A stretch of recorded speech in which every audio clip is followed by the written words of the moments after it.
الله الرحمن الرحيم. الفصل الثاني عن الحسن عن سمرة رضي الله تعالى عنه عن رسول الله صلى الله عليه وسلم قال: من ملك ذرا في محرم فهو رواه الترمذي وابو داود وابن ماجه. وعن ابن عباس رضي الله تعالى عنه عن النبي صلى الله عليه وسلم قال: اذا ولدت امة الرجل منكم فهي معتقد ما تمر منه وبعده. رواه الدارمي. وعن جابر رضي الله تعالى عنه قال: بعنا امهات الاولاد على عهد رسول الله صلى الله عليه وسلم وابي بكر فلما كان عمر نهانا عنه فانتهينا. رواه ابو داود. الفصل الثاني عن الحسن عن سمرة عن رسول الله صلى الله عليه وسلم قال: من ملك ذا رحم محرم فهو حر. رواه الترمذي وابو داود وابن ماجه. مسئلہ ماقبل میں گزر چکا ہے کہ اگر کوئی آدمی اپنے کسی قریبی رشتہ دار کا اگر مالک بن جائے تو اس کی ملکیت کا کیا حکم ہے۔ حضرات ائمہ اربعہ کے نزدیک آدمی اپنے ذی رحم محرم یعنی قریبی رشتہ دار کے مالک بننے سے ہی اس غلام کے اوپر آزادی نافذ ہو جائے گی۔ فرقہ ظاہریہ کے نزدیک خود بخود آزادی نافذ نہیں ہوگی بلکہ اس کو آزاد کرنا پڑے گا۔ اس روایت سے استدلال کیا ہے حضرات ائمہ اربعہ نے کہ حضور اکرم صلی اللہ علیہ وسلم نے یہ ارشاد فرمایا کہ آدمی ذی رحم محرم کا مالک بنتے ہی اس کے اوپر آزادی نافذ ہو جائے گی۔ من ملک ذا رحم محرم فهو حر، وہ خود بخود آزاد قرار پائے گا۔ مالک کو اور مشتری کو اعتاق کی ضرورت پیش نہیں آئے گی اور وہ اعتاق کا محتاج نہیں ہوگا بلکہ وہ خود بخود آزاد ہو جائے گا۔ پھر اس کے اندر اختلاف ہوا کہ قریبی رشتہ دار سے متعلق مراد کون کون ہیں۔ ماقبل میں اس کی تفصیل بیان کی جا چکی ہے۔ حضرت امام شافعی رحمۃ اللہ علیہ اس کو اصول اور فروع کے ساتھ خاص کرتے ہیں۔ حضرت امام مالک رحمۃ اللہ علیہ، امام احمد بن حنبل امام مالک رحمۃ اللہ علیہ اس میں بھائی اور بہن کا اضافہ کرتے ہیں۔ حنفیہ اور حنابلہ کے نزدیک قریب رشتہ دار سے مراد ہر ذی رحم محرم، اور اسی روایت سے انہوں نے استدلال کیا کہ اس روایت کے اندر فرمایا گیا من ملک ذا رحم محرم، محرم پر جر قیاس کا تقاضا تو یہ ہے کہ اس کو مرفوع ہونا چاہیے، منصوب ہونا چاہیے محرم کو، اس لیے کہ یہ ذا رحم کی صفت ہے، ذا اس کی صفت ہے، لیکن جر جوار کی وجہ سے اس کو مجرور پڑھا جاتا ہے۔ ذا رحم محرم، اور ذی رحم محرم وہ رشتہ دار کہلاتا ہے جس سے نکاح کرنا ابدی طور پر حرام اور ناجائز، یعنی کبھی بھی اس سے نکاح کرنے کی شرعاً اجازت نہ ہو، ایسے رشتہ دار کو ذی رحم محرم کہا جاتا ہے۔ اگلی دو روایتوں کے اندر ام ولد کا مسئلہ بیان کیا گیا۔ آدمی کی ملکیت میں باندھی آتی ہے۔ قرآن پاک نے ارشاد فرمایا آدمی کے لیے اپنی شہوت کا پورا کرنا یا تو بیوی سے جائز ہے یا باندھی سے جائز ہے۔ باندھی سے مراد وہ عورت ہے جو آدمی کی ملکیت میں آتی ہے، وہ عورت اس کے اندر داخل نہیں جو اجرت پر کام کر رہی ہے گھر کے اندر، جس کو ملازمہ کہا جاتا ہے، وہ باندھی کے تحت داخل نہیں۔ اس کے ساتھ تو ازدواجی تعلق قائم کرنا زناکاری اور حرام کاری کہلائے گا۔ باندھی سے مراد وہ عورت جو بطور ملک آدمی کے پاس آئے، تو قرآن نے چونکہ اس کی اجازت مرحمت فرمائی الا علی ازواجہم او ما ملکت ایمانہم فانہم غیر ملومین، بیویاں اور باندیاں کہ ان سے آدمی کے لیے اپنی حاجت کا اور ضرورت کا پورا کرنا درست ہے اور جائز ہے۔ اب جب آقا اپنی باندی سے جمع کرے گا تو بعض اوقات اس سے اولاد بھی ہو جاتی ہے۔ خود حضور اکرم صلی اللہ علیہ وسلم کے صاحبزادے سیدنا حضرت ابراہیم رضی اللہ تعالی عنہ، آپ کی باندی حضرت ماریہ قبطیہ رضی اللہ تعالی عنہ سے پیدا ہوئے۔ حضرت ابراہیم رضی اللہ تعالی عنہ حضرت ماریہ قبطیہ رضی اللہ تعالی عنہ سے پیدا ہوئے۔ تو بعض اوقات باندی سے اولاد ہو جاتی ہے. جب باندی سے اولاد ہو جاتی ہے تو پھر اس کو ام ولد کہا جاتا ہے، یعنی بچے کی ماں. آدمی کے اپنے بچے کی ماں، بیوی تو ہے نہیں وہ کہ جس سے اس کو بیوی قرار دیا جائے، نکاح تو ہوا نہیں، اس لیے اس کو ام ولد کہا جاتا ہے. ام ولد کا حکم یہ ہے کہ جس طرح مدبر، یعنی جس کو یوں کہا جائے کہ میرے مرنے کے بعد تم آزاد، جیسے وہ آقا کی موت کے بعد آزاد ہو جاتا ہے، اسی طرح ام ولد بھی آقا کے انتقال کے بعد خود بخود آزاد ہو جاتی ہے. ام ولد یہ بھی آقا کے انتقال کے بعد خود بخود آزاد ہو جاتی ہے. اب سوال یہ ہے کہ کیا ام ولد کی بیع درست ہے؟ آدمی کیا اپنی زندگی میں اپنی ام ولد کو بیچ سکتا ہے؟ یہ ہے مسئلہ. ان دونوں روایتوں کے اندر اسی مسئلے کو بیان فرمایا گیا. عبداللہ ابن عباس رضی اللہ تعالی عنہما نبی کریم صلی اللہ علیہ وسلم سے نقل کرتے ہیں، اذا ولدت امۃ الرجل منہ، جب بچہ جنے آدمی کی باندھی اپنے آقا سے، فَهِيَ مُعْتَقَةٌ عَنْ دُبُرٍ مِّنْهُ، تو وہ آزاد قرار پائے گی اس کی موت کے بعد. فَهِيَ مُعْتَقَةٌ عَنْ دُبُرٍ مِّنْهُ أَوْ بَعْدَهُ، دبر بعد پیچھے، عَنْ دُبُرٍ مِّنْهُ اس کے پیچھے، یعنی اس کی موت کے بعد.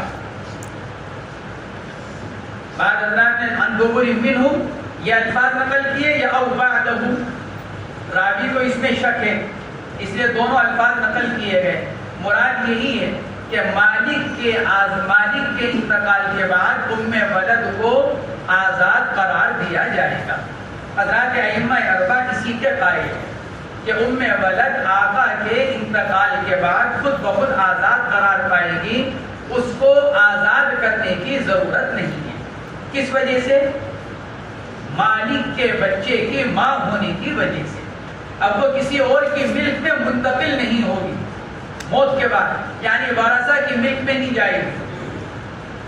اگلی روایت کے اندر حضرت جابر رضی اللہ تعالیٰ عنہ، بِعَنَا أُمَّهَاتِ الْأَوْلَادِ، ہم حضور اکرم صلی اللہ علیہ وسلم اور حضرت ابوبکر رضی اللہ تعالیٰ عنہ کے زمانے میں امہات ولد کو بیچا کرتے تھے. پھر جب عمر فاروق رضی اللہ تعالیٰ عنہ کا دور آیا تو انہوں نے ہمیں ام ولد کے بیچنے سے منع کر دیا تو ہم اس کے بیچنے سے رک گئے. فَلَمَّا كَانَ عُمَرْ نَهَانَا عَنْهُ فَانْتَهَيْنَا، جب عمر رضی اللہ تعالیٰ عنہ کا زمانہ آیا تو انہوں نے ہمیں ام ولد کی بیع سے منع کیا. فَانْتَهَيْنَا، ہم نے ان کی بات کو قبول کیا اور ہم رک گئے. یہ حضرت جابر بن عبداللہ رضی اللہ تعالیٰ عنہ فرماتے ہیں. اب یہ مسئلہ کہ کیا امہات ولد کی بیع جائز ہے، وہ تو مسئلہ اوپر ہو گیا کہ ام ولد آقا کے انتقال کے بعد آزاد قرار پائے گی. لیکن یہ کہ ام ولد آقا اپنی زندگی میں بیچ سکتا ہے، حضرت جابر رضی اللہ تعالیٰ عنہ کو فرماتے ہیں نبی کریم صلی اللہ علیہ وسلم کے دور میں اور حضرت ابوبکر صدیق رضی اللہ تعالیٰ عنہ کے دور میں ہم ان کو بیچا کرتے ہیں. داؤد ظاہری، علامہ بشر مزنی، ان دو حضرات سے یہ نقل کیا گیا کہ ام ولد کی بیع جائز ہے. علامہ ابن حزم ظاہری نے حضرت عبداللہ ابن مسعود، حضرت ابوبکر صدیق، حضرت علی، حضرت عبداللہ ابن زبیر اور حضرت زید ابن ثابت رضی اللہ تعالیٰ عنہ اجمعین کا مذہب بھی یہی نقل کیا. ابن حزم ظاہری نے حضرت ابوبکر صدیق، حضرت علی، عبداللہ ابن مسعود، عبداللہ ابن زبیر اور حضرت زید ابن ثابت، ان پانچوں صحابہ کرام کا مذہب علامہ ابن حزم ظاہری نے ام ولد کی بیع کے جواز کا نقل کیا کہ یہ حضرات بھی اس کے جواز کے قائل تھے. سیدنا حضرت عمر فاروق اور عمر ابن عبدالعزیز سے نقل کیا گیا کہ اگر ام ولد مسلمان ہے تو پھر تو بیع جائز نہیں، لیکن اگر ام ولد غیر ایمان والی ہے تو پھر اس کا بیچنا جائز ہے. یہ سیدنا حضرت عمر فاروق اور عمر ابن عبدالعزیز ان دونوں حضرات سے یہ نقل کیا گیا۔ حضرات ائمہ اربعہ کا مذہب عدم جواز کا ہے کہ ولد کی بیعت جائز نہیں ہے۔ امام ابو حنیفہ، امام شافعی، امام مالک اور امام احمد بن حنبل یہ حضرات یہ فرماتے ہیں کہ جائز نہیں ہے۔ اس حدیث کے ظاہر سے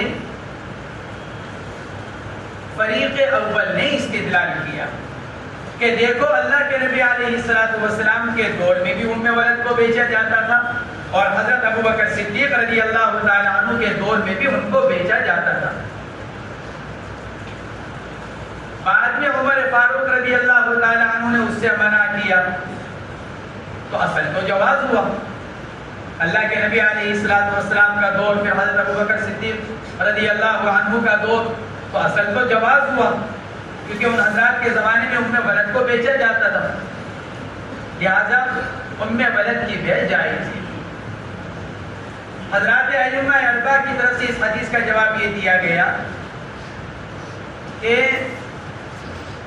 حضور اکرم صلی اللہ علیہ وسلم نے شروع میں ولد کی بیع کی اجازت مرحمت فرمائی تھی، لیکن بعد میں اس کے جواز کو منسوخ فرما دیا تھا۔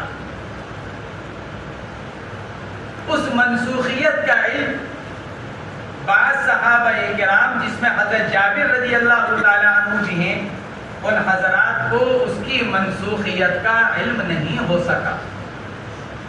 سیدنا حضرت ابوبکر صدیق رضی اللہ تعالیٰ عنہ کا دور خلافت کیونکہ فتنوں کا رہا، یعنی آپ علیہ السلام کے انتقال کے بعد چونکہ مختلف قبائلوں کی طرف سے، مختلف جماعتوں کی طرف سے، علاقے والوں کی طرف سے نئی نئی باتیں اٹھنے لگی تھی اور حضرت ابوبکر صدیق رضی اللہ تعالیٰ عنہ ان کی سرکوبی میں لگ گئے تھے، اس لیے حضرت ابوبکر کے زمانے میں جزئیات کا انضباط نہیں ہوا، ان کو جمع نہیں کیا گیا، جو مسائل تھے، جو جزئیات تھی ان کو جمع نہیں کیا گیا۔ حضرت ابوبکر صدیق رضی اللہ تعالیٰ عنہ کے انتقال کے بعد جب عمر فاروق رضی اللہ تعالیٰ عنہ خلیفہ بنے اور ان کی وجہ سے ذرا معاملہ تھوڑا قابو میں آیا تو اس وقت جزئیات کے انضباط کا کام شروع کیا گیا۔ اس وقت عمر فاروق رضی اللہ تعالیٰ عنہ نے فرمایا کہ ولد کی بیعت تو جائز نہیں ہے۔ جمہور علماء ائمہ اربعہ یوں کہتے ہیں اگر اللہ کے نبی کی طرف سے عدم جواز کی کوئی بات نہ ہوتی اور عمر فاروق یہ کرے کہ بھئی اب آج سے ولد کی بیع نہیں کی جائے گی اور سارا صحابہ کرام کا مجمع موجود، خود حضرت جابر جو یوں کہہ رہے ہیں کہ اللہ کے نبی کے زمانے میں بیچا جاتا تھا، اگر ان صحابہ کرام کے سامنے اللہ کے نبی علیہ السلام کی طرف سے عدم جواز کی کوئی بات نہ ہوتی تو صحابہ اجتماعی طور پر عمر فاروق کی بات کو قبول نہ کرتے۔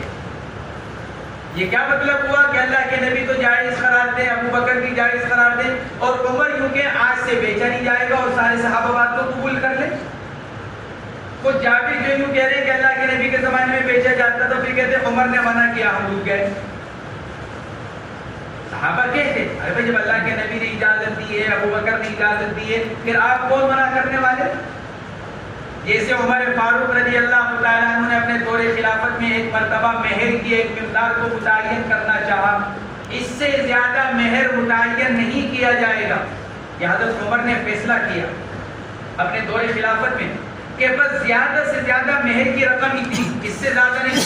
تو ایک عورت آئی آ کر کہا کہ عمر تم کیسے مہر کی مقدار کو متعین کر سکتے ہو جبکہ اللہ نے اس کو مطلق رکھا ہے؟ وَآتَيْتُمْ إِحْدَاهُنَّ قِنْطَارًا، قرآن تو یوں کہہ رہا ہے۔ تو عمر فاروق رضی اللہ تعالی عنہ نے فوراً اپنے قول سے اور فیصلے سے رجوع فرما لیا۔ ایک عورت کے کہنے پر ایک عورت نے کہا کہ آپ یوں کہہ رہے ہیں 10,000 سے زیادہ نہیں دیا جائے گا مہر، قرآن کہہ رہا ہے وَآتَيْتُمْ إِحْدَاهُنَّ قِنْطَارًا، اگر تم نے اپنی بیویوں کو ایک بڑا خزانہ بھی دے رکھا ہے تو علیحدگی کی صورت میں تم واپس لینے کے حقدار نہیں، فَلَا تَأْخُذُونَهُ، نہیں لو گے اس کو۔ تو قرآن تو یہ کہہ رہا ہے، آپ کہہ رہے کہ اس سے زیادہ مہر نہیں متعین ہو سکتا۔ عمر فاروق رضی اللہ تعالیٰ عنہ نے اپنے فیصلے سے فوراً رجوع کر دیا۔ جمہور علماء یہ فرماتے ہیں کہ اتنی بڑی بات صحابہ اکرام ایسے ہی سن لیں اور پھر اس پر عمل بھی کریں، اور وہ راوی جو خود یہ نقل کر رہے ہیں کہ اللہ کے نبی کے زمانے میں بیچا جاتا تھا، ابو بکر کے زمانے میں بیچا جاتا تھا، وہ خود یوں کہہ رہے ہیں نہانا عمر فانتہینا، عمر نے ہم کو منع کیا اور ہم رک گئے۔ اس کا مطلب یہی ہوا کہ اللہ کے نبی کی طرف سے عدم جواز کی بات تھی جو بہت سے صحابہ کرام کے علم میں تھی۔ اس لیے جب عمر فاروق نے فیصلہ کیا تو ان صحابہ کرام نے کہا کہ ہاں ہم نے بھی اللہ کے نبی سے سنا، اللہ کے نبی نے ہم سے بھی فرمایا، کوئی نہ کوئی تو بات کہی ہوگی۔ اس لیے بقیہ تمام صحابہ کرام نے عمر فاروق کے اس فیصلے کو قبول فرما لیا۔ یہ حضرات ائمہ اربعہ کی طرف سے اس کا جواب یہ دیا گیا کہ یہ منسوخ تھا فیصلہ۔ اگر منسوخ نہ ہوتا تو عمر فاروق رضی اللہ تعالیٰ عنہ کے اس فیصلے کو صحابہ کرام عمومی طور پر اور مجموعی طور پر قبول نہ فرمائے۔ حضرات ائمہ اربعہ نے عدم جواز کے اوپر کی روایت سے استدلال کیا۔ عن ابن عباس عن النبي صلی اللہ علیہ وسلم اذا بلغت امة الرجل منه فهي معتقة بعده۔ یہ عبداللہ ابن عباس کی روایت کہ اس کے مرنے کے بعد فوراً آزاد ہو جائے گی، گویا کہ یہ مدبر کی طرح ہو گئی اور مدبر کو بیچا نہیں جاتا، لہذا ولد کو بھی بیچا نہیں جائے گا۔ یہ حضرات ائمہ اربعہ فرماتے ہیں۔ اور دوسری دلیل امام ابن ماجہ اور امام دارقطنی رحمۃ اللہ علیہ نے نقل کی، حضرت ماریہ قبطیہ رضی اللہ تعالی عنہا سے جب حضرت ابراہیم رضی اللہ تعالی عنہ کی ولادت ہوئی تو آپ نے حضرت ماریہ کے بارے میں ارشاد فرمایا تھا اعتقها ولدها، اس کے بچے نے اس کو آزاد کروا دیا۔ اعتقها ولدها، حضرت ماریہ تو بالی تھی، لیکن جب حضرت ابراہیم کی ولادت ہوئی تو آپ علیہ السلام نے ان کے بارے میں ارشاد فرمایا اعتقها ولدها، کہ ان کے بچے نے ان کو کیا کر دیا؟ آزاد کر دیا۔ یعنی اب یہ آزاد ہے۔ یہ ہے کہ آزادی کا نفاذ کب ہوگا؟ جب آقا کا انتقال ہو جائے گا۔ تو اعتقها ولدها، اس لیے ان روایات سے حضرات ائمہ اربعہ یہ استدلال کرتے ہیں کہ ولد کی بیع جائز نہیں ہے اور ولد آقا کے انتقال کے بعد آزاد قرار دی جائے گی۔ عن ابن عمر رضی اللہ تعالی عنہما قال قال رسول اللہ صلی اللہ علیہ وسلم من اعتق عبدا فمال العبد له الا ان يشترط السيد، رواه ابو داود وابن ماجه۔ وعن ابي المليح عن ابي رضي الله تعالى عنه ان رجلا اعتق شخصا له من غلام فذكر ذلك للنبي صلى الله عليه وسلم فقال ليس لله شريك فاجاز عنه، رواه ابو داود۔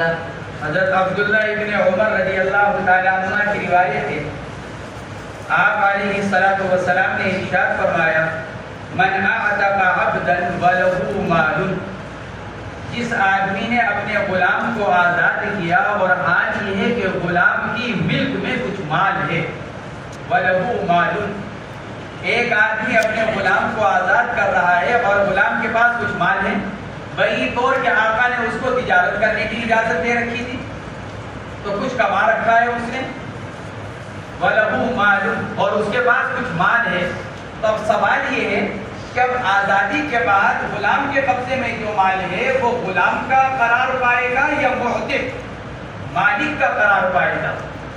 وہ مال کس کا؟ جب تک وہ غلام ہے اس کے پاس جو کچھ ہے وہ اس کے آقا کا ہے، لیکن جب آقا اس کو آزاد کر رہا ہے اور بوقت آزادی اس کے قبضے میں کچھ مال ہے تو وہ کس کا؟ آقا کا یا غلام کا؟ اس روایت میں اسی کو بیان کیا، فرمایا فمال العبد لہو، اگر ایسی صورت ہے کہ آقا غلام کو آزاد کر رہا ہے اور غلام کے پاس کچھ مال موجود ہے تو وہ مال غلام کا ہی قرار پائے گا۔ فمال العبد لہو، وہ غلام کا مال اسی کا ہوگا، الا ان یشترط السید، مگر یہ کہ آقا آزاد کرتے وقت یہ شرط لگا لیں کہ تمہارے پاس جو مال ہے وہ تم اس کو دو گے، وہ تمہارا نہیں، تو پھر ایسی صورت میں تو وہ آقا کا ہو جائے گا ورنہ وہ مال غلام کا ہی قرار پائے گا۔ حضرت امام مالک، ابراہیم نخعی، حسن بصری اور فرقہ ظاہریہ اسی کا قائل ہے کہ غلام کی آزادی کے وقت غلام کی ملکیت میں جو بھی مال ہوگا وہ غلام کا قرار پائے گا۔ حضرت امام مالک، ابراہیم نخعی، حسن بصری اور فرقہ ظاہریہ اسی کا قائل ہے۔ حضرات جمہور علماء کے نزدیک وہ مال آقا کا قرار پائے گا، الا یہ کہ آقا خود سے کہہ دے کہ یہ مال تمہارا، تو پھر وہ اس کی طرف سے ہبہ یا صدقہ قرار پائے گا۔ اگر بوقت آزادی آقا ہی غلام سے کہہ دے بھائی تمہارے پاس جو مال ہے وہ تم ہی لے جاؤ، تو یہ آقا کی طرف سے غلام کے حق میں ہدیہ یا صدقہ قرار پائے گا۔ ورنہ اگر آقا نہ کہے غلام کو تو پھر وہ سارا مال آقا کا ہی قرار پائے گا۔ یہ حضرات جمہور علماء امام ابو حنیفہ، امام شافعی اور امام احمد بن حنبل فرماتے ہیں۔ امام مالک وغیرہ نے اسی روایت سے استدلال کیا، فرمایا گیا من اعتق عبدا وله مال فمال العبد له۔ امام مالک وغیرہ فرماتے ہیں فمال العبد له، لہو میں ضمیر جو لوٹ رہی ہے وہ عبد کی طرف لوٹ رہی ہے، کیونکہ قاعدہ یہ ہے کہ ضمیر کو قریب ترین مرجع کی طرف لوٹایا جاتا ہے، اس لیے وہ یہ کہتے ہیں لہو کی ضمیر عبد کی طرف لوٹ رہی ہے۔ غلام کا مال غلام کا، فمال العبد لہو، تو غلام کے قبضے میں جو مال ہے وہ غلام کا ہی قرار پائے گا۔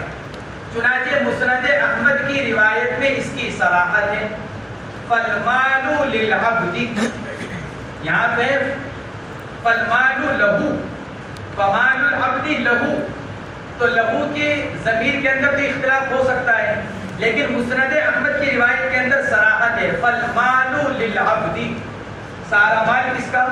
کہ سارا مال غلام کا۔ اس لیے اس روایت سے استدلال کیا امام مالک اور حسن بصری اور ابراہیم نخعی وغیرہ نے۔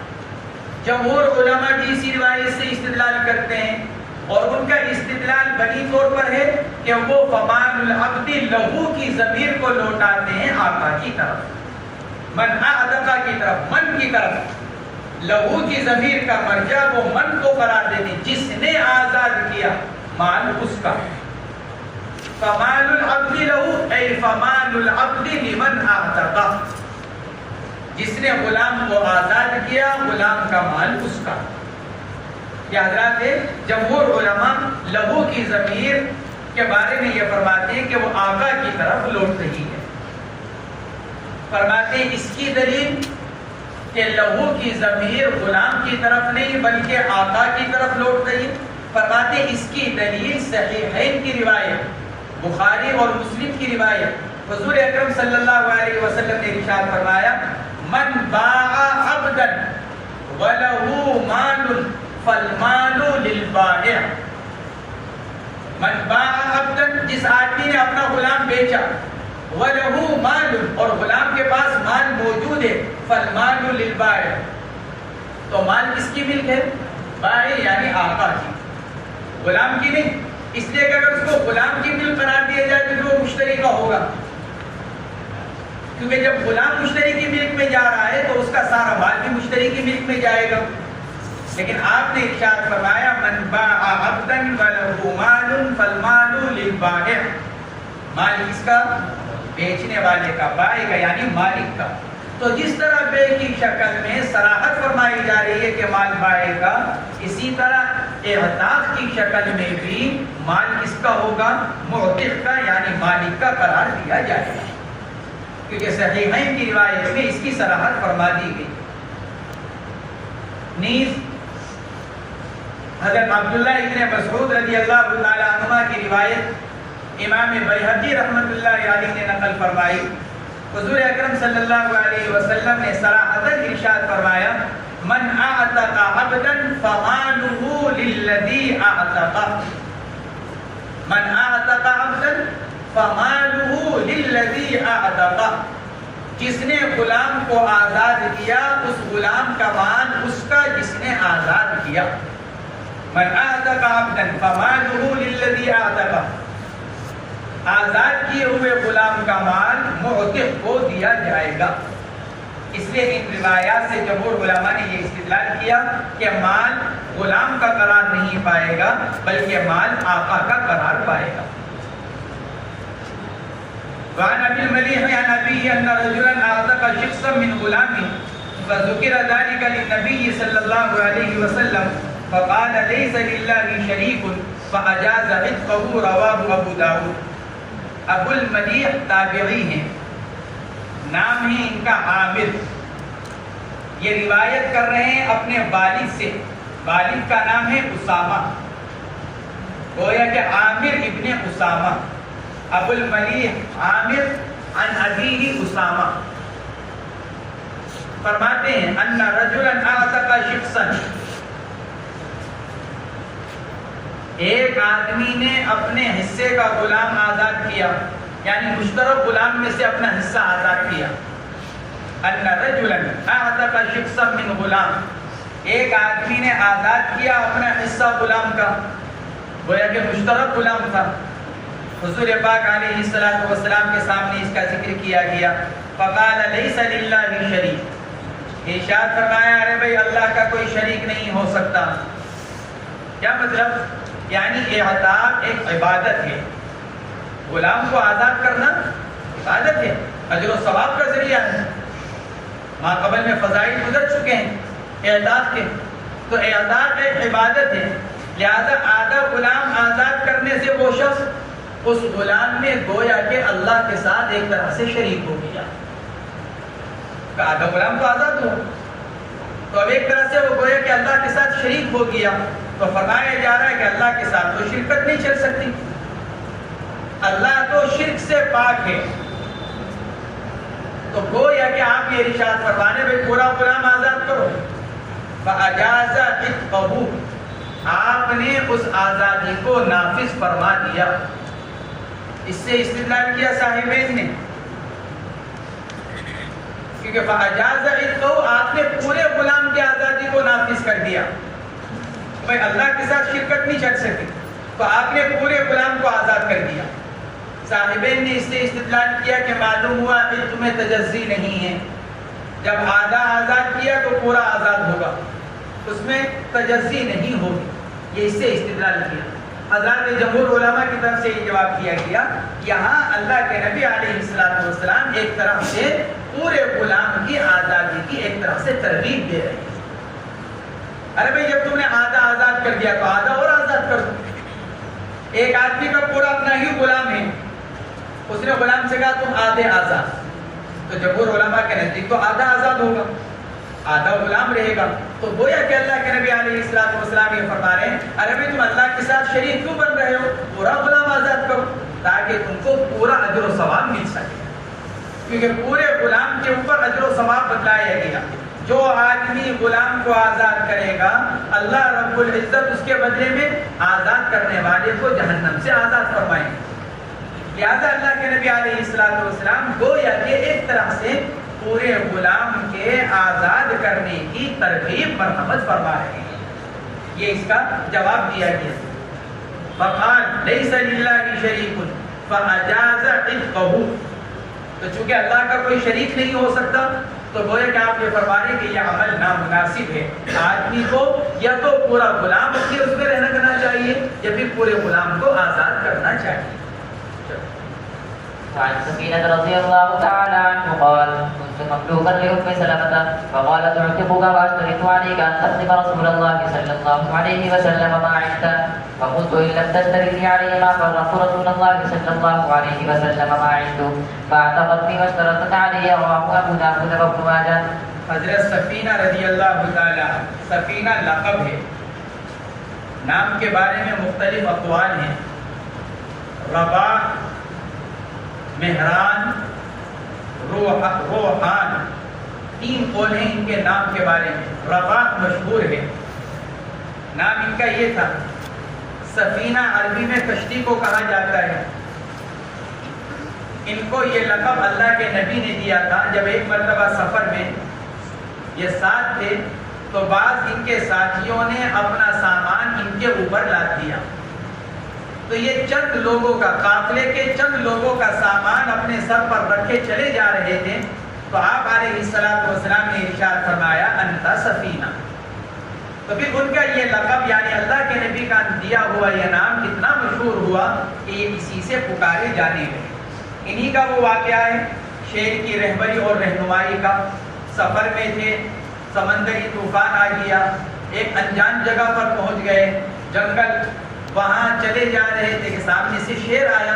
تو اس سے یہی عرض کیا تھا، یہی فرمایا تھا حضرت سفینہ نے کہ میں حضور اکرم صلی اللہ علیہ وسلم کا غلام ہوں، لہذا مجھ کو راستہ دکھلاؤ. یہ حضرت سفینہ رضی اللہ تعالیٰ عنہ کا واقعہ. فرماتے ہیں عن سفینہ، حضرت سفینہ رضی اللہ تعالیٰ عنہ سے روایت ہے کنت مملوکا لأم سلمہ، میں ام المؤمنین حضرت ام سلمہ رضی اللہ تعالیٰ عنہ کا غلام تھا. بعض روایات کے اندر آتا ہے اللہ کے نبی کے غلام تھے، اس روایت کے اندر حضرت ام سلمہ کے غلام تھے. بعض حضرات نے دونوں میں تطبیق یہ کی ہے، غلام تو تھے حضرت ام سلمہ کے، حضرت ام سلمہ نے ان کو اللہ کے نبی کو دے دیا تھا، اس کو ہبہ کر دیا تھا، پھر اللہ کے نبی نے آزاد کر دیا تھا ان کو. اصل غلام تو حضرت ام سلمہ کے تھے، پھر اللہ کے نبی کو دے دیے گئے.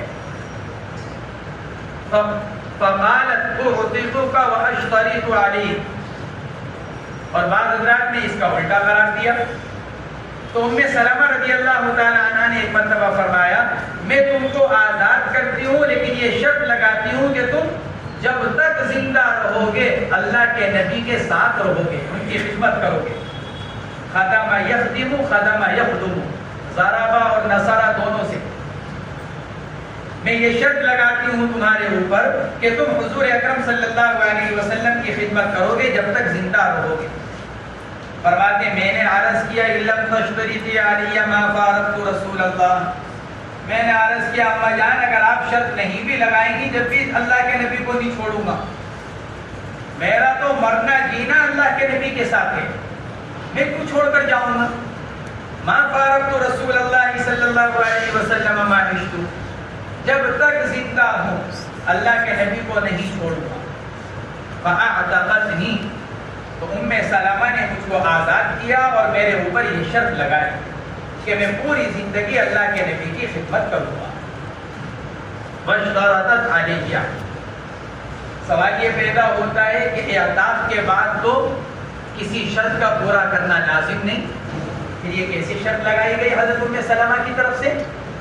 جب غلام آزاد کر دیا گیا تو اب تو وہ خود مختار ہے، لہذا آزادی کے بعد یہ شرط تو پوری نہیں کی جائے گی. یہ شرط جو لگوائی گئی اس کا جواب علامہ خطابی رحمۃ اللہ علیہ نے یہ دیا، حضرت ام سلمہ رضی اللہ تعالی عنہ کی طرف سے جو کچھ کہا گیا وہ ایک بطور وعدے کیا تھا، اس کو شرط کے لفظ سے تعبیر کر دیا گیا. ایک وعدہ تھا، شرط نہیں، یعنی اس شرط پر آزاد نہیں کیا جا رہا ہے بلکہ وہ تو ایک وعدے کی قسم میں سے تھا. ارے بھائی تم میرے سے وعدہ کرو کہ کیا کرو گے کہ اللہ کے نبی کو کبھی چھوڑ کر نہیں جاؤ گے. تو ایک یہ وعدہ تھا جس کو لفظ شرط سے تعبیر کر دیا گیا. اچھا اگر کوئی آقا اگر واقعاتاً یہ شرط لگائے میں تم کو آزاد کرتا ہوں اس شرط پر کہ تم میری خدمت کرتے رہو گے، تو امام ابو حنیفہ رحمۃ اللہ علیہ سے نقل کیا گیا کہ اگر آقا نے آزاد کیا اور یوں کہا کہ تم میری خدمت کرتے رہو گے اور پھر آقا کا انتقال ہو جائے فوراً، تو امام ابو حنیفہ رحمۃ اللہ علیہ سے نقل کیا گیا وہ یوں فرمایا کرتے تھے کہ پھر ایسی صورت میں غلام کے ذمہ لازم ہے کہ وہ اپنی پوری قیمت کما کر لا کر اپنے آقا کے ورثہ کے حوالے کرے.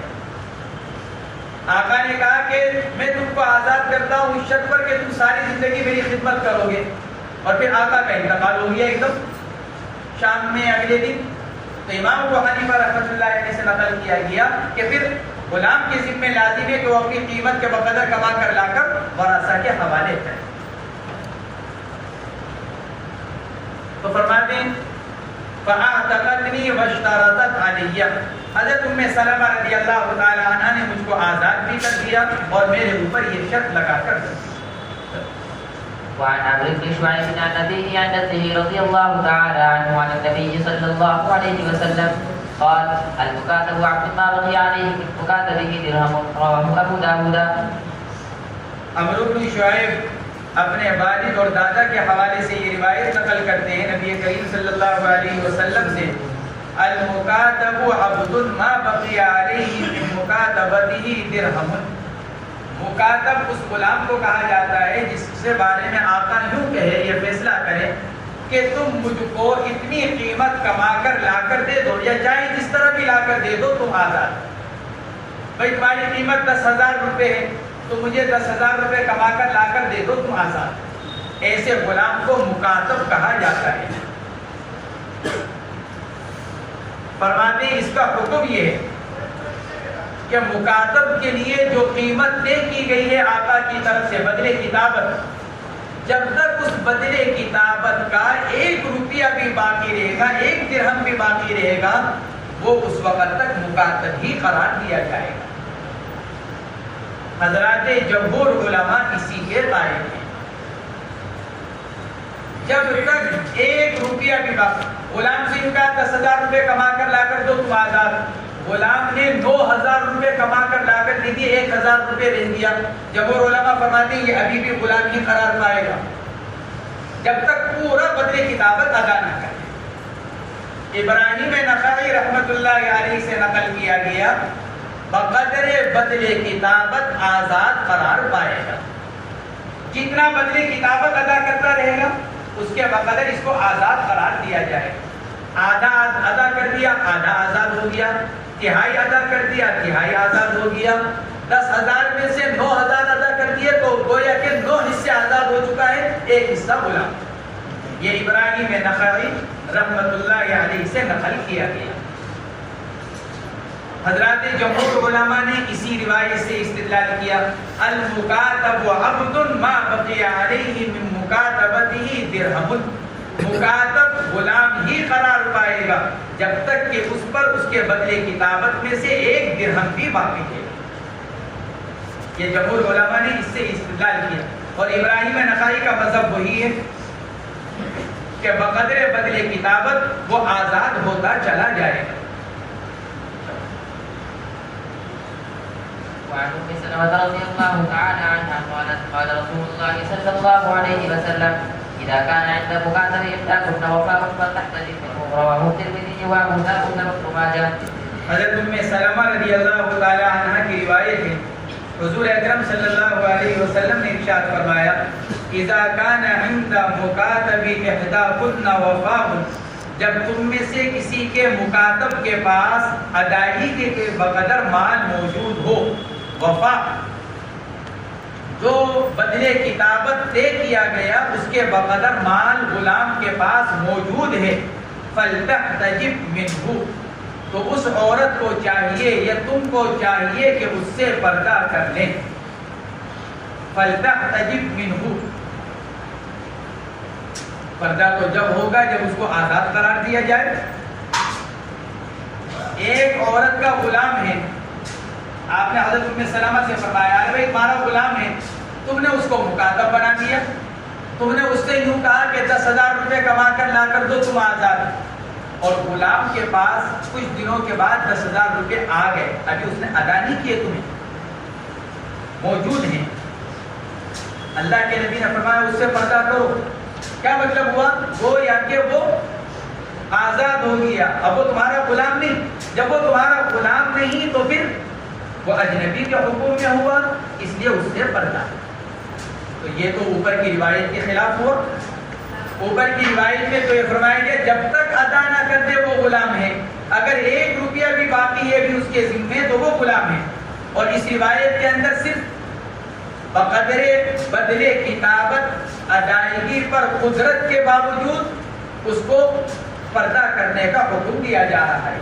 تو گویا کہ یہ روایت اوپر والی روایت کے خلاف ہے، کیونکہ اوپر فرمایا گیا تھا کہ بدلے کتابت ادا کرنے پر آزاد قرار پائے گا، یہاں فرمایا جا رہا ہے کہ محض موجود ہونے پر اس کو آزاد قرار دیجیے، یہ تو پردہ کرنے کا حکم دیا جا رہا ہے۔ تو اس کا ایک جواب تو یہ دیا گیا کہ یہ تورع، ورع اور تقوی کے اوپر محفوظ ہے۔ تقوی کی بات، احتیاط کی بات یہ ہے، احتیاط اس میں ہے کہ عورت ابھی سے پردہ شروع کر دے۔ دوسرا جواب یہ دیا گیا کہ فَلْتَحْتَجِبْ مِنْهُ کا مطلب یہ ہے کہ بھئی چونکہ جلدی ہی وہ آزاد ہونے والا ہے لہذا ابھی سے پردہ کرنے کی تیاری شروع کر دے۔ مال تو اس کے پاس آ گیا، ممکن ہے شام کو دے دے، کل کو دے دے، پرسوں کو دے دے، تو ایک آدھ دن میں چونکہ وہ آزاد ہو کر اجنبی بننے والا ہے لہذا ابھی سے اس سے پردہ کرنے کی تیاری شروع کر دے۔ فَلْتَحْتَجِبْ مِنْهُ۔ اور تیسرا جواب یہ دیا گیا کہ یہ امہات المؤمنین کے ساتھ خاص ہے۔ یہ حکم کس کے ساتھ خاص ہے؟ امہات المؤمنین کے ساتھ، کیونکہ پردے کے بارے میں اللہ کے نبی علیہ الصلوۃ والسلام کے ازواج مطہرات کے بارے میں قرآن نے کیا کہا؟ لَسْتُنَّ كَأَحَدٍ مِّنْهُمْ، تم ان عورتوں میں سے کسی کے برابر نہیں۔ لَسْتُنَّ كَأَحَدٍ، تم عام عورتوں میں سے کسی کے برابر نہیں ہو، ہماری کچھ خصوصیات ہیں، یہ قرآن نے کہا۔ اس لیے ایک جواب اس کا یہ دیا گیا کہ اللہ کے نبی نے حضرت ام سلمہ رضی اللہ تعالیٰ عنہ ام المؤمنین کو جو یہ فرمایا تو یہ حکم امہات المؤمنین کے ساتھ خاص ہے۔ اور امت کے لیے کیا حکم ہے؟ اوپر والا جو حضرت عمرو بن شعیب کی روایت کے اندر گزر رہا ہے کہ جب تک مکاتب بدلے کتابت کا ایک ایک روپیہ ادا نہ کر دے وہ غلام ہی قرار پائے گا، اور اس سے پردے سے مراد کیا؟ یہ مطلب نہیں ہے کہ سیدہ اپنے غلام کے سامنے کپڑے اتار کر اور بے پردہ ہر طرح سے آ سکتی ہے۔ حنفیہ کے نزدیک پردہ تو ویسے بھی ہے سیدہ سے غلام کا، یعنی زائد پردہ جو ہے یہ کچھ زائد پردے کی بات ہے، ورنہ سیدہ کے لیے اپنے غلام کے سامنے اپنے اعضاء کو، جسم کو کھولنا شرعاً جائز نہیں ہے۔ تو یہ زائد پردے والی بات ہے۔ جیسے ایک عورت کو یہ حکم ہے کہ جب وہ باہر نکلے تو اپنا چہرہ یدنین علیہن من جلابیبہن، سر کے اوپر سے ایک چادر ڈال لے تاکہ باہر کے اجنبی مردوں سے پردہ ہو جائے، یہ اس پردے سے متعلق ہے۔ یہ مطلب نہیں کہ سیدہ کے لیے اپنے آقا اپنے غلام کے سامنے جسم کا کھولنا جائز ہے۔ تو یہ زائد جو پردہ ہے اس سے متعلق یہ حکم ہے کہ اذا کان من قال اذا کان عند مکاتب احداهن وفاء فلتحتجب منه، تو یا تو اس کو تقوی اور برابر محمول کر لیا جائے، یا یوں کہا جائے کہ کیونکہ وہ بدلے کتابت ادا کرنے پر قادر ہو چکا ہے تو کبھی بھی دے سکتا ہے، لہذا پردہ کرنے کی تیاری شروع کر دی جائے، یا پھر اس کو ازواج مطہرات کے ساتھ مخصوص قرار دیا جائے۔ چنانچہ انہی کا واقعہ ہے حضرت ام سلمہ رضی اللہ تعالی عنہ کا۔ ان کا جو غلام تھا حضرت ام سلمہ نے اس کو مکاتب بنا دیا۔ پھر ایک دن پوچھا، ارے بھائی تمہارے پاس پیسے ہیں ادا کرنے کے لیے؟ اس نے کہا کہ اما جان موجود ہیں۔ فرمایا کہ آج سے ہمارا اور تمہارا پردہ۔ غلام نے کہا کہ اتنے پیسے موجود ہیں میرے پاس کہ میں آپ کا کتابت بدلے کتابت ادا کر سکوں۔ تو حضرت ام سلمہ رضی اللہ تعالیٰ عنہ نے کیا فرمایا؟ بھائی آج سے اب ہمارا تمہارا پردہ۔ تو وہ غلام رونے لگے، اما جان میں تو ساری زندگی بدلے کتابت ادا نہیں کروں گا، میں تو آپ کی ہی غلامی میں رہنا چاہتا ہوں، مجھے نہیں ادا کرنا بدلے کتابت، آپ نے مجھے مکاتب بنا دیا لیکن میں بدلے کتابت ادا نہیں کروں گا، میں تو ساری زندگی آپ کی غلامی میں رہنا چاہتا ہوں۔ فرمایا کہ نہیں، اللہ کے نبی کا ہم کو حکم ہے کہ جب تم میں سے کوئی اپنے غلام کو مکاتب بنائے اور اس کے پاس بدلے کتابت کے بقدر موجود ہو فلتحتجب منہ، لہذا آج سے تو میرا اور تمہارا پردہ ہو چکا، اب تم بدلے کتابت ادا کرو اور اپنے گھر جاؤ۔ یا تم سلمہ رضی اللہ تعالی عنہ نے فرمایا۔ وعن عمرو بن شعيب عن أبيه عن جده رضي الله تعالى عنه أن رسول الله صلى الله عليه وسلم قال: من كاتب عبده على 100 أوقية فأداها إلا 10 أواق أو قال 10 دنانير ثم عجز فهو رقيق. رواه الترمذي وأبو داود وابن ماجه. یہ حدیث بھی جمہور کی دلیل ہے.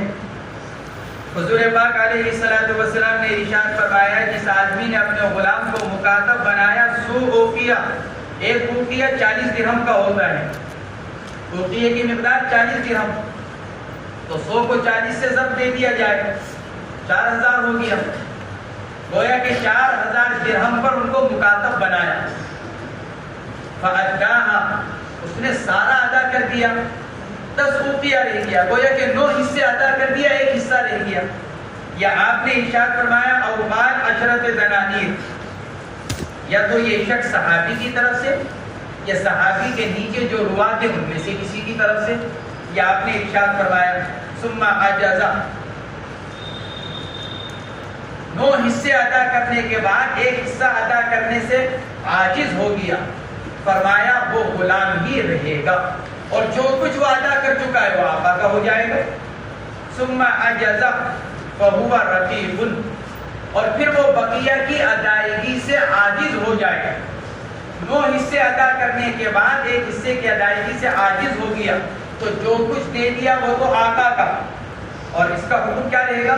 یہ غلام ہی قرار پائے گا. گویا کہ جب تک بدلے کتابت کا کچھ بھی باقی ہے اس وقت تک مکاتب غلام ہی رہے گا. وعن ابن عباس رضي الله تعالى عنهما عن النبي صلى الله عليه وسلم قال: إذا أصابت مكاتب حدث أو ميراث فرث بحساب أعتق منه. رواه أبو داود والترمذي. وفي رواية له قال: يبدل مكاتب بحصة ما أدى دية يبدل مكاتب بحصة ما أدى دية حر وما بقي دية عبد. وضعفه. حضرت عبداللہ ابن عباس رضی اللہ تعالیٰ عنہما نبی کریم صلی اللہ علیہ وسلم سے نقل فرماتے ہیں اذا اصاب اے استحق، اگر کوئی مکاتب مستحق ہو جائے کہیں کا حد یعنی دیت کا یا میراث کا، وَلَيْسَ بِحِسَابِ مَا عَتَقَ مِنْهُ، تو وارث بنے گا، بین سطور لکھا ہے بلفظ المعلوم من الارث، ورثہ، یا پھر ورثہ مجہول من التوریث، اکثر نے اس کو ورثہ لکھا ہے ارث سے.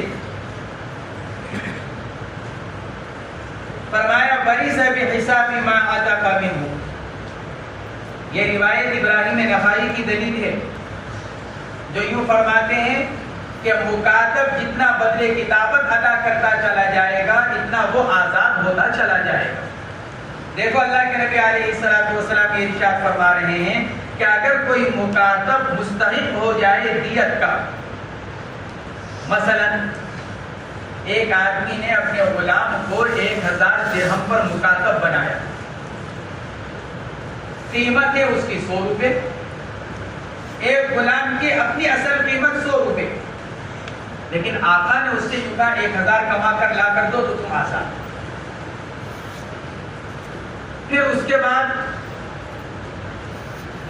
اس نے محنت کی، کمایا، اور کما کر اس نے 500 روپے جمع کرا دیے اپنے آقا کے پاس. آدھا بدلے کتابت کا آدھا اپنے آقا کو دے دیا. پھر اس کے بعد کسی نے اس کو قتل کر دیا، لڑائی ہو گئی کسی سے اس مکاتب کی اور وہ مکاتب مارا گیا. تو اس کے مارے جانے کے بعد قاتل کے اوپر دیت آئے گی. تو جو دیت واجب ہوگی وہ دیت کس اعتبار سے ہوگی؟ کیونکہ آزاد کی جو دیت ہوتی ہے غلام کی قیمت اس کا نصف، غلام کی دیت اس کا نصف ہے. اب یہ آدھا بدلے کتابت ادا کر چکا ہے تو اس کی دیت کس اعتبار سے؟ جمہور علماء تو فرماتے ہیں کہ آدھی. حدیث یوں کہہ رہی ہے کہ وَرِثَ بِحِسَابِ مَا عَتَقَ مِنْهُ، اور آگے فرمایا جا رہا ہے يُؤْتَى الْمُكَاتَبُ بِحِصَّةِ مَا أَدَّى دِيَةَ حُرٍّ وَمَا بَقِيَ دِيَةَ عَبْدٍ. يُؤْتَى دیت دی جائے گی. یؤدانی یؤدا دیت سے. ترمذی شریف کی ایک روایت میں وفی روایت لہو ایلی ترمذی، کیونکہ فرمایا تھا رواہ ابو داؤد والترمذی وفی روایت لہو ایلی ترمذی. ترمذی کی دوسری روایت کے اندر الفاظ، ترمذی کی روایت کے الفاظ ہیں یؤد المکاتب، دیت دی جائے گی مکاتب کو اس حصے کے بقدر جو اس نے ادا کر دیا ہے، آزاد کی دیت، اور جتنا بدلے کتابت رہ گیا ہے اس کے بقدر غلام کی دیت. مثال دی جیسے ابھی ایک غلام کی قیمت 100 روپے، مکاتب بنایا گیا اس کو 1000 کا، اب اسے 500 روپے کما کر دے دیے.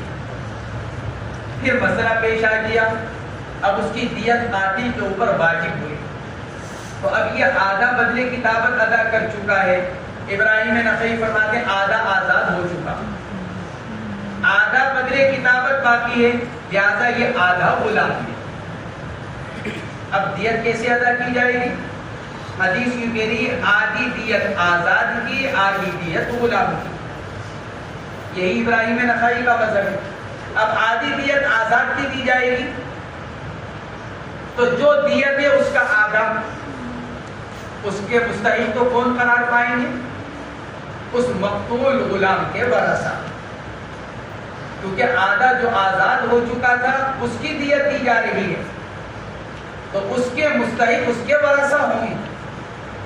اور آدھا چونکہ یہ غلام ہے، لہذا غلام کی جو دیت ہے اس کی قیمت کا آدھا، وہ آدھا دیا جائے گا، اس کا مستحق آقا قرار پائے گا. ابراہیم نخعی اسی کے قائل، اسی روایت سے وہ استدلال کرتے ہیں. فرماتے ہیں اذا اصاب المکاتب حدا ای دیتا، جبکہ مستحق ہو جائے مکاتب کسی دیت کا یا میراث کا، اوپر کسی کا انتقال ہوا جس کی وجہ سے وہ وارث بن رہا ہے، ورث بحساب ما عتق منه، وارث بنے گا اسی حساب سے جس حساب سے وہ آزاد ہو چکا ہے. اور ترمذی شریف کی روایت کے اندر یہ الفاظ ہیں یؤد المکاتب، دیت دی جائے گی اس حصے کے بقدر جتنا وہ ادا کر چکا ہے، آزاد کی دیت، اور جو باقی رہ چکا ہے اس کو دیا جائے گا غلام کی دیت کے بقدر. جمہور علماء کی طرف سے اس روایت کا جواب ایک تو مصنف نے ہی دے دیا وضعفہ، خود امام ترمذی نے اس روایت کو ضعیف قرار دیا ہے، اور دوسرا جواب شرح نے یہ دیا کہ یہ روایت منسوخ ہے اور ناسخ اوپر کی روایت ہے. جن روایتوں کے اندر یہ بتلایا گیا کہ مکاتب غلام ہی رہے گا جب تک کہ پورا بدلے کتابت ادا نہیں کر دے گا، یہ اوپر جو روایتیں بیان کی گئی وہ ناسخ ہیں اور یہ روایت منسوخ ہے، لہذا یہ حکم ختم ہو چکا ہے اور اوپر کی روایتوں پر عمل کیا جائے گا. الفصل الثالث عن عبد الرحمن بن ابي عمرو الانصاري انه ارادت ان تعتق فاخرت ذلك الى ان تصبح فماتت.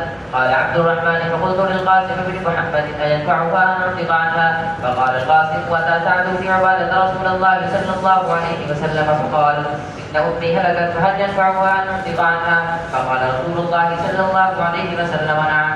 رواه مالك. وعن يحيى بن سعيد قال توفي عبد الرحمن بن ابي بكر في نوم نامه فاعتقت عنه عائشه اخته رقابا كثيره. رواه مالك. ان دو روایتوں کے اندر یہ بتلایا جا رہا ہے کہ اگر کسی کے مرنے کے بعد اس کی طرف سے غلام کو آزاد کیا جائے تو اس سے اس کو نفع پہنچتا ہے. یہ تو ایک مستقل مسئلہ ہے. میت کے ایصال ثواب کا تفصیل تو بعد میں آئے گی، لیکن یہ کہ کیا میت کو ایصال ثواب کا نفع ہوتا ہے، تو اس بارے میں تو اتفاق ہے کہ عبادات مالیہ کا نفع پہنچتا ہے، یعنی اس کو ثواب پہنچتا ہے. کوئی آدمی کسی کی طرف سے صدقہ کرے، وارث نے مورث کی طرف سے میت کی طرف سے کچھ صدقہ کیا، ثواب پہنچے گا. لیکن یہ کہ کیا عبادات بدنیہ کا بھی ثواب پہنچتا ہے، اس میں اختلاف ہوا. شافعیہ وغیرہ عدم وصول کے قائل ہیں، حنفیہ وصول کے قائل ہیں. یہ بہرحال مستقل مسئلہ ہے. یہاں تو مصنف علیہ رحمہ نے یہ بتایا کہ بھئی مرنے کے بعد اگر کسی کو کوئی کسی کی طرف سے غلام کو آزاد کیا جائے تو اس کو اس سے نفع پہنچے گا، کیونکہ یہاں مالیت ہے، غلام تو مالیت ہے، مال ہے. لہذا اگر میت کی طرف سے غلام کو آزاد کیا جائے تو اس کو نفع پہنچے گا. فرماتے ہیں عبد الرحمن ابن ابی عمرہ الانصاری تابعی ہیں. علامہ ابن عبد البر مالکی رحمۃ اللہ علیہ نے اس کی صراحت کی ہے کہ ان کو نبی علیہ السلام کی صحبت حاصل نہیں ہے. گویا کہ یہ تابعی ہیں عبد الرحمن ابن ابی عمرہ. فرماتے ہیں ان کی والدہ نے یہ ارادہ کیا کہ ان کی ملک میں جو غلام ہے اس کو آزاد کر دیں. ان امہ ارادت ان تعتق، اما جان نے یہ ارادہ کیا کہ غلام آزاد کریں جو ملک میں تھا. فاخرت ذلك، شام نے ارادہ کیا لیکن اس کو آزاد نہیں کر سکی. سوچا چلو صبح کو کر دیں گے، لیکن رات میں ہی انتقال ہو گیا، اچانک انتقال کر گئے. فاخرت ذلك الى ان تصبح، انہوں نے غلام کی آزادی کو مؤخر کر دیا صبح تک. بھائی چلو صبح کو کر لیں گے یہ معاملہ. فماتت، لیکن وہ اچانک مر گئی. اسی لیے قرآن پاک کا حکم کیا ہے؟ سارعوا الى مغفرۃ من ربکم. ارے بھائی نیکی کا جو کام کرنا ہو جلدی کر لو. اجلت کو فرمایا گیا کہ اجلت کس کی طرف سے ہے؟ شیطان کی طرف سے. لیکن کس میں؟ دنیاوی امور کے اندر اور عبادات میں، خیر کے کاموں میں اجرت کرو. سارعوا، دوڑو، جلدی کرو. یعنی اگر کوئی تم نیکی کا کام کرنا چاہتے ہو تو اس کو مؤخر نہ کرو. معلوم نہیں پھر موقع ملے کہ نہ ملے. جیسے والدہ نے ارادہ کیا غلام آزاد کرنے کا لیکن پھر انتقال ہو گیا. فرماتے ہیں قال عبد الرحمن فقلت للقاسم ابن محمد، قاسم ابن محمد ابن ابو بکر صدیق رضی اللہ تعالی عنہ تابعی ہیں. یہ بھی فقہائے سبعہ میں سے ہیں. مدینہ منورہ کے جو 7 فقیہ مشہور ہیں فقہائے سبعہ، عبد الرحمن قاسم ابن محمد انہی میں سے ہیں. فرماتے ہیں قال عبد الرحمن فقلت للقاسم ابن محمد، میں نے قاسم ابن محمد سے عرض کیا اینفعها ان اعتق، ارے اگر اما جان کی طرف سے ان کو آزاد کر دوں تو کیا اما جان کو فائدہ ہوگا، یعنی ثواب پہنچے گا؟ تو قاسم ابن محمد نے اپنا جواب دینے کے بجائے ایک واقعہ نقل کیا. وہی واقعہ ان کے سوال کا جواب بھی ہو گیا. فقال، قاسم ابن محمد نے فرمایا اتا سعد بن عبادہ، ارے میں تو تم کو ایک واقعہ سنا دوں. سعد ابن عبادہ حضور پاک علیہ السلام کے پاس آئے، آ کر عرض کیا ان امی ہلاکت، اے ماتت فجاءتن، ہلاکت اے ماتت فجاءتن، میری اماں کا اچانک انتقال ہو گیا. چنانچہ ایک روایت کے اندر اس کی صراحت ہے کہ اماں کا اچانک انتقال ہو گیا. کوئی ایسی بیمار نہیں تھی کہ جس کے بارے میں یہ گمان ہو کہ وہ مرض الوفات میں ہے. فَهَلْ يَنْفَعُهَا أَنْ أُعْتِقَ عَنْهَا، کیا ان کو کچھ فائدہ ہوگا اگر میں ان کی طرف سے غلام آزاد کروں؟ فقال رسول اللہ صلی اللہ علیہ وسلم نعم، آپ نے حضرت سعد بن عبادہ رضی اللہ تعالیٰ عنہ کو جواب میں ارشاد فرمایا کہ ہاں ان کو فائدہ ہوگا. یہ واقعہ سنایا قاسم ابن محمد رحمۃ اللہ علیہ نے. گویا کہ یہی واقعہ کیا بن گیا؟ عبد الرحمن کے سوال کا جواب. عربی جب اللہ کے نبی نے حضرت سعد بن عبادہ کے بارے میں یہ فرمایا کہ آج تمہاری والدہ کو اس کا ثواب پہنچے گا، تو یہی بات ہماری بات سے نہیں ہے. تو یہ قاسم ابن محمد صحابی تو ہے نہیں، حضرت سعد بن عبادہ کا واقعہ نقل کر رہے ہیں کہ سعد بن عبادہ آئے. تو یہ بھی امکان ہے کہ حضرت سعد بن عبادہ نے ان کو روایت نقل کی ہو، اور یہ بھی امکان ہے کہ کسی اور نے نقل کی ہو. تو درمیان میں واسطہ تو نقل نہیں کر رہے ہیں، اس لیے اس روایت کو محدثین نے مرسل قرار دیا. یہ روایت کیا ہے؟ مرسل، کیونکہ درمیان میں صحابی کا واسطہ موجود نہیں. واقعہ نقل یہ نہیں کہہ رہے ہیں کہ سعد بن عبادہ نے مجھ کو یہ نقل کیا کہ وہ اللہ کے نبی کے پاس آئے. اگر یوں کہتے پھر تو یہ روایت مسرد ہو جاتی، لیکن وہ تو صرف یہ نقل کر رہے ہیں کہ بھائی سنو دیکھو سعد بن عبادہ اللہ کے نبی کے پاس گئے. تو یہ واقعہ ان کو کس نے نقل کیا؟ یہ بھی امکان ہے کہ حضرت سعد نے ہی نقل کیا ہو، یہ بھی امکان ہے کسی اور نے نقل کیا ہو، اس لیے اس روایت کو مرسل قرار دیا گیا۔ اگلی روایت حضرت یحییٰ بن سعید کی ہے۔ یحییٰ بن سعید بھی اپنے زمانے کے حدیث اور فقہ کے امام تھے، یہ بھی تابعی ہیں۔ یحییٰ بن سعید فرماتے ہیں توفی عبد الرحمن ابن ابی بکر، عبد الرحمن ابن ابی بکر رضی اللہ تعالیٰ عنہ کا انتقال ہوا، فی نوم نامہ، سوتے سوتے انتقال کر گئے۔ رات کو اچھے خاصے تھے، سونے کے لیے لیٹے، صبح کو جب اٹھانا چاہا تو نہیں اٹھے، یعنی سوتے ہوئے ہی انتقال ہو گیا۔ فی نوم نامہ، قرآن نے بیان کیا اس کو، اسی لیے نیند کو موت کی بہن کہا گیا۔ قرآن نے اس کو بیان کیا۔ اللہ رب العزت نیند لے کر آتا ہے، نیند کے اندر اللہ رب العزت ارواح کو روک لیتا ہے، پھر جس کی زندگی مقدر ہوتی ہے اس کی ارواح کو لوٹا دیا جاتا ہے، جس کی موت مقدر ہو چکی ہے ان کی ارواح کو وہیں روک دیا جاتا ہے۔ تو عبد الرحمن ابن ابو بکر رضی اللہ تعالیٰ عنہ کا بھی سوتے سوتے انتقال ہوا، فی نوم نامہ، فاعتقت عنہ عائشۃ اختہ رقابا کثیرا۔ ام المؤمنین حضرت عائشہ رضی اللہ تعالیٰ عنہ ان کی بہن، انہوں نے اپنے بھائی کی طرف سے بہت سارے غلام آزاد کیے۔ اعتقت عنہ عائشۃ رقابا کثیرا، حضرت عائشہ رضی اللہ تعالیٰ عنہ نے ان کی طرف سے بہت سارے غلام آزاد کیے۔